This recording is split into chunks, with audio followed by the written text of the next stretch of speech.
नमस्कार, मैं हूं शिवानी पांडे और आप देख रहे हैं 4 PM यूपी। दोस्तों, बौखलाए डोनाल्ड ट्रंप ने अब बेशर्मी की सारी हदें पार कर दी।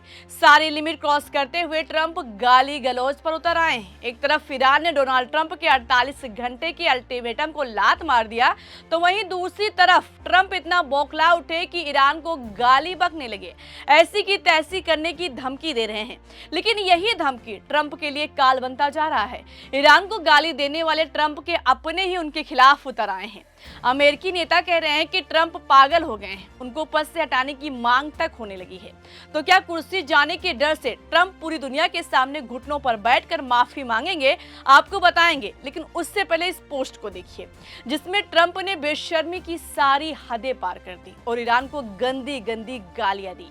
Tuesday will be power plant day and bridge day are wrapped up in one in Iran. There will be nothing like it. Open the F से यहाँ पर गाली लिखी है। State you crazy. बी से क्या लिखा है आप खुद ही पढ़ लीजिए फिर। और you will be living in hell. Just watch. Praise be to Allah. President Donald J Trump. यानी दोस्तों, ट्रंप ने ईरान को 7 अप्रैल की शाम तक का अल्टीमेटम दिया है कि अगर होर्मुज नहीं खुला तो पावर प्लांट और पुलों को तबाह कर देंगे। वो ईरान को गाली देकर कह रहे थे कि होर्मुज को खोलो, नहीं तो वो हाल कर दूंगा कि ईरानी नर्क की तरह जिएंगे। अपने इस पोस्ट में ट्रंप ने ईरान के लिए ऐसे अपशब्दों का इस्तेमाल किया जिसकी किसी देश के राष्ट्र अध्यक्ष से उम्मीद नहीं की जाती। लेकिन ट्रंप ने दुनिया के सामने अपना असली रंग दिखा दिया, गाली देकर साबित कर दिया कि वो किस स्तर तक गिर चुके हैं। ऐसी भाषाओं का इस्तेमाल वही इंसान कर सकता है जो अपना मानसिक संतुलन खो बैठा हो। इधर ऐसा सवाल उठा और उधर अमेरिकी ने खुद मुहर लगा दी कि ट्रंप पागलपन की स्थिति से गुजर रहे हैं। उनका दिमाग अब काम करना बंद कर दिया है। खबर देखिए, लिखा है कि राष्ट्रपति पागलपन की स्थिति में है। ट्रंप के मेंटल हेल्थ पर अमेरिकी नेताओं ने उठाए सवाल।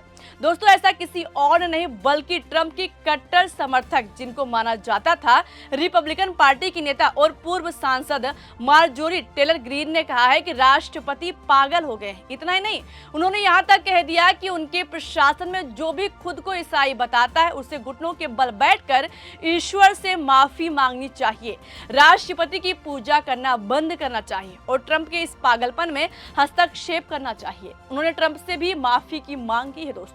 और उधर अमेरिकी डेमोक्रेटिक नेता रो खन्ना भी ट्रंप पर इतना भड़क उठे हैं कि बराक ओबामा की याद दिला दी है। रो खन्ना ने कहा कि स्टेट ऑफ होर्मुज युद्ध अपराधों की धमकी देकर, बिजली संयंत्रों पर अंधाधुंध बमबारी करके या ईरान को गालियां देकर नहीं खुलेगा। इसके लिए ओबामा जैसा तौर तरीका अपनाना होगा। हमें अब इस युद्ध को खत्म करना होगा। हमें तुरंत युद्ध विराम की जरूरत है। इतना ही नहीं, उन्होंने तो ट्रंप से दो टूक कह दिया कि वो युद्ध के लिए किसी नई फंडिंग का समर्थन नहीं करेंगे। दोस्तों, आज सत्ता की आंखों में आंख डालकर पत्रकारिता करना मुश्किल हो गया है। हमारे 4 PM नेशनल यूट्यूब और फेसबुक चैनल को, जिससे आपका प्यार और विश्वास हमेशा से मिलता रहा है, उसे बंद करके सरकार ने ये साबित कर दिया है कि वो आपके सवालों से कितना डरती है। मुश्किल दौर है, लेकिन हम ना रुके थे और ना ही रुकेंगे। हम सच के लिए हमेशा लड़ते रहेंगे। ऐसे में 4 PM यूपी को ज्यादा से ज्यादा ज्वाइन करें और स्वतंत्र पत्रकारिता को जिंदा रखने के लिए जितना हो सके हमारा आर्थिक सहयोग करें। आपके सहयोग से ये जंग हम जीत कर रहेंगे। यानी अमेरिका में डेमोक्रेटिक पार्टी ने ट्रंप के खिलाफ बगावत कर दी है। ऐसे समय में ट्रंप का साथ छोड़ दिया जब हर तरफ से अमेरिका ईरान के हाथों पिटता दिखाई दे रहा है। हथियार खत्म हो रहे हैं, युद्ध के लिए पैसे खत्म हो रहे हैं। ऐसे वक्त में ट्रंप का साथ उनके अपने ही छोड़ रहे हैं। लग रहा है कि ईरान पर कब्जा करने का भूत ट्रंप को लेकर डूब जाएगा। पूरे अमेरिका में ट्रंप की थू-थू होने लगी है। कोई उनको बेशर्म कह रहा है तो कोई अब तक का सबसे घटिया राष्ट्रपति कह रहा है। कोई पागल घोषित कर रहा है तो कोई उनको पद से हटाने की मांग कर रहा है। लेकिन उधर ईरान ने भी कह दिया है कि डरते तो हम किसी के बाप से नहीं हैं। ईरानी संसद के स्पीकर मोहम्मद बागेर गालिबाफ ने तुरंत जवाब दिया कि हमें नर्क में भेजने की बात करने वाले ट्रंप की लापरवाह कदम खुद अपने देश को जीते जी नर्क में ढकेल रहे हैं।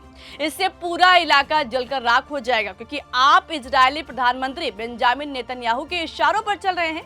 गालिबाफ ने कहा कि युद्ध अपराधों से आपको कुछ नहीं मिलेगा। एकमात्र समाधान ईरानी लोगों के अधिकारों का सम्मान करना है और इस खतरनाक खेल को रोकना है। उन्होंने साफ तौर पर आरोप लगाया कि ट्रंप पूरी तरह से नेतन्याहू के नक्शे कदम पर चल रहे हैं। जिससे मिडिल ईस्ट में बड़े पैमाने पर विनाश हो सकता है और ये गड्ढा डोनाल्ड ट्रंप के अलावा किसी और ने नहीं खोदा है। ईरान के सैन्य अधिकारियों ने भी वार्निंग दे दी है कि अगर अमेरिका ने पावर प्लांट्स या बुनियादी ढांचे पर हमला किया तो तेहरान पूरे मिडिल ईस्ट में ऊर्जा सुविधाओं और अन्य महत्वपूर्ण ठिकानों को निशाना बनाएगा। और अगर ट्रंप को लगता है कि उसकी धमकी से ईरान डर जाएगा तो ईरान तो किसी के सामने झुकने वाला नहीं है और न ही किसी से ईरान डरता है। सबसे बड़ी बात है कि कल तक ईरान को पाषाण युग बनाने की धमकी देने वाले ट्रंप से ईरानी दूतावास थाईलैंड की तरफ से कहा गया कि राष्ट्रपति जिस तरह की भाषा का इस्तेमाल कर रहे हैं उसे देखकर लगता है कि अमेरिका उम्मीद से पहले ही पाषाण युग में पहुंच गया है। दरअसल दोस्तों आपको बता दें कि ट्रंप ने ईरान को हॉर्मुज खोलने के लिए 10 दिन की मोहलत दी थी। ट्रंप ने कहा था कि 10 दिन के अंदर हॉर्मुज खोल दो, नहीं तो पावर प्लांट पर हमला करूंगा। अपने इस अल्टीमेटम को दोहराते हुए जब ट्रंप ने ईरान को गाली दी उसी दौरान कहा कि ईरान के पास केवल 48 घंटे बचे हैं, वो या तो डील करे या हॉर्मुज स्ट्रेट खोल दे, वरना मैं पूरे देश में तबाही मचा दूंगा, सब कुछ बर्बाद कर दूंगा। मगर ईरान कहां धमकी के आगे झुकने वाला। ईरान ने डोनाल्ड ट्रंप के 48 घंटे के अल्टीमेटम को खारिज कर दिया। ईरान ने इसे एक बेबस पुकार कहकर ट्रंप का मजाक उड़ाया।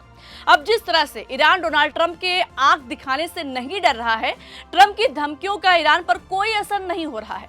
ऐसे में देखने वाली बात होगी कि अब तो बस ट्रंप का 48 घंटा जो अल्टीमेटम है उसको खत्म होने में बस कुछ ही घंटे का समय बचा है।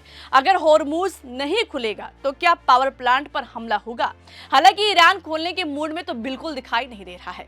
ऐसे में ईरान कैसे अमेरिका को मुंह तोड़ जवाब देगा। क्या 7 अप्रैल के बाद अब सबसे खतरनाक युद्ध शुरू हो जाएगा। क्या न्यूक्लियर अटैक होगा। क्या डोनाल्ड ट्रंप की कुर्सी जा सकती है। इस पर आपको क्या लगता है। आपकी जो भी राय हो अपने राय कमेंट बॉक्स में हमें जरूर बताइएगा। अभी के लिए इस पूरी खबर में इतना ही। बाकी तमाम खबरों के लिए बने रहिए 4 PM के साथ। नमस्कार।